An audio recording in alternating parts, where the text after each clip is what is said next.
একটু কড়াইয়ের ভিতর তেল দিয়ে নেব মাছটা ভাজার জন্য। আজকে বানাচ্ছি কাসন পোড়া মাছের ঝোল, কাতলা মাছ দিয়ে। কড়াইয়ে তেল দিয়ে দিলাম, এবার একটু গরম হতে টাইম দেব। আর এদিকে একটা তাওয়া গরম করে নিয়েছি, তার মধ্যে এইটুকু সর্ষে দিয়ে নেব। সর্ষেটাকে আমি ভালো করে একটু পুড়িয়ে নেব তাওয়াতে। যখন ফটফট করে ফুটবে তখন আমি এটাকে বন্ধ করে দেব। জাস্ট 5 মিনিট মতো আমি সর্ষেটাকে একটু ফুটিয়ে নেব। তেলটা ভালো করে গরম হয়ে গেছে, এবার মাছগুলো আস্তে আস্তে দিয়ে দেবো।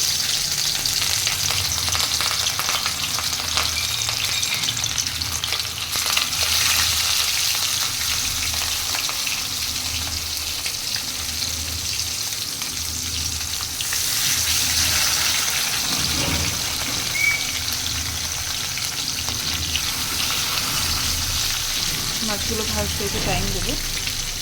আমি একদম অল্প আছে মাছগুলোকে হালকা করে ভেজে দেবো, খুব কড়া ভাজবো না মাছগুলো। এখানে মাছগুলোকে খুব কড়া ভাজলে হবে না, কারণ ঝোল করার আগে আমাকে আবার আরেকবার কড়াইয়ে ফ্রাই করতে হবে। সর্ষেটা একদম পুড়ে গেছে, মানে একটু কালো হয়ে ফটফট করে ফুটতে লেগেছে। এই সর্ষেটাকে, এই পোড়া সর্ষেটাকে এবার আমি ডাস্ট করে নেবো মিক্সিতে। সর্ষেটাকে আমি মিক্সিতে একদম ডাস্ট করে নিয়েছি। এটাকে রেখে দেবো, এটা ঝোল করার জন্য। মাছগুলোকে আমি একদম হালকা করে ভেজে নিয়েছি, খুব ডিপ ফ্রাই করিনি।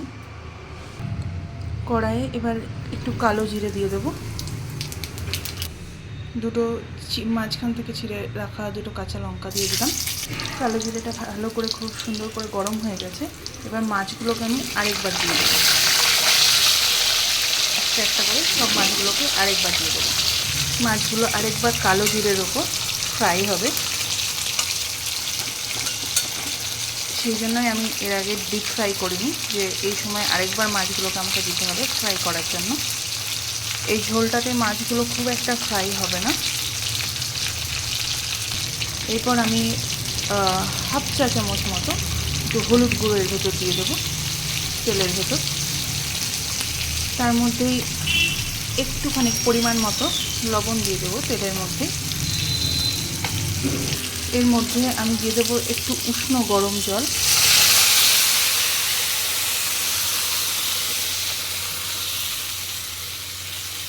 আমি অন্য আরেকটা পাত্রে একটু গরম জল করে নিয়েছিলাম, তার মধ্যে উষ্ণ গরম জল দিয়ে দিলাম।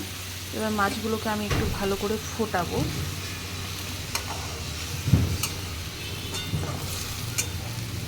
যখন একটু ফুটে যাবে তখন আমি দেব যে সর্ষেটা আমি ডাস্ট করে রেখেছিলাম, পোড়া সর্ষেটা, সেই ডাস্টটা আমি এখানে দেব। আমি একটু গ্যাসের আঁচটা একটু কমিয়ে দিলাম, এটা খুব কম আঁচে রান্না করতে হবে, তো আমি কমিয়ে দিলাম।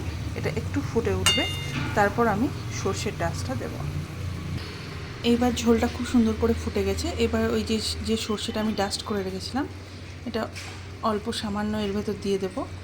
কেউ যদি সর্ষেটা একটু বেশি পছন্দ করেন তারা বেশিও দিতে পারেন, সেটা অসুবিধা নেই, কিন্তু আমি খুব একটা দেবো না, আমি খুব অল্প পরিমাণে দিয়ে দিলাম। সর্ষে দিয়ে আর মিনিট 2-1 মতো, বেশি ফোটাবো না, 2 মিনিট মতো ফুটিয়ে নেব, কারণ সর্ষে দিয়ে ফোটালে জিনিসটা তেতো হয়ে যেতে পারে। তো আমি 2 মিনিট মতো ফোটাবো। ঝোলটা যখন একটু গাঢ় হয়ে যাবে তখন আমি গ্যাসের আঁচটা বন্ধ করে দেবো। এই যে আমার ঝোল একদম রেডি হয়ে গেছে, তো এবার আমি গ্যাসটা বন্ধ করে দেবো, আর ফোটাবো না। আমি একটু ঝোল রেখেছি, আপনারা যদি এর থেকে কম রাখতে চান আর একটু ফুটিয়ে নেবেন, কিন্তু সর্ষেটা দেওয়ার আগে।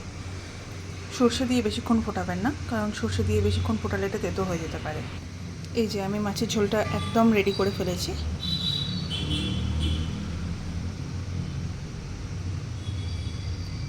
আপনাদের ভালো লেগে থাকলে অবশ্যই লাইক করে দেবেন এবং চ্যানেলটা সাবস্ক্রাইব করে দেবেন।